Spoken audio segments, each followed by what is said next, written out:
This is Volt News Network. These are your top stories tonight.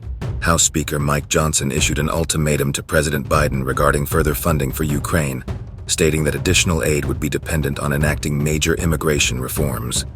In a letter responding to a White House warning that current Ukraine funding will expire by the end of the year, Johnson said there would be no more money without first making extensive changes to border security laws.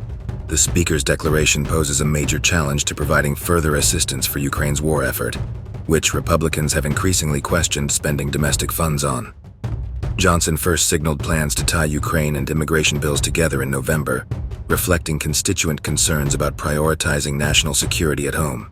With Ukrainian forces also facing difficulties in recent counteroffensives, the Speaker's ultimatum introduces significant uncertainty around continued American support as the conflict drags on into another year. In testimony before the Senate Judiciary Committee, FBI Director Christopher Wray expressed grave concerns about the numerous threats currently facing the United States. He told the committee that in his decades-long career, he has never seen a time when so many threats were elevated to their current levels. When asked by Senator Lindsey Graham if he saw blinking red lights like warnings before the 9/11 attacks, Wray stated bluntly that he sees blinking lights everywhere. He warned of increased efforts to identify and disrupt potential attacks inspired by violence in Israel and Palestine last month. Wray also highlighted the troubling rise in hate crimes, especially anti-Semitic threats, and emphasized the importance of renewing authority for intelligence collection programs like Section 702 FISA to help the FBI fulfill its mission of detecting and preventing terrorist plots against Americans. Overall, the director painted a stark picture of a nation facing threats from foreign and domestic extremism, and urged Congress to continue supporting the FBI's national security and counterterrorism efforts.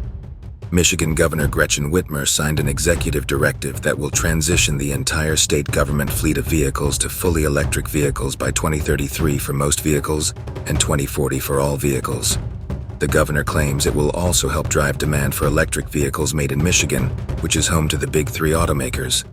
Under the directive, state agencies must prioritize purchasing and replacing their highest mileage vehicles with EVs first. The governor received support from the United Auto Workers Union and the Detroit Regional Chamber for the directive. The UAW president said this move shows that electrification does not need to come at the cost of American auto worker jobs.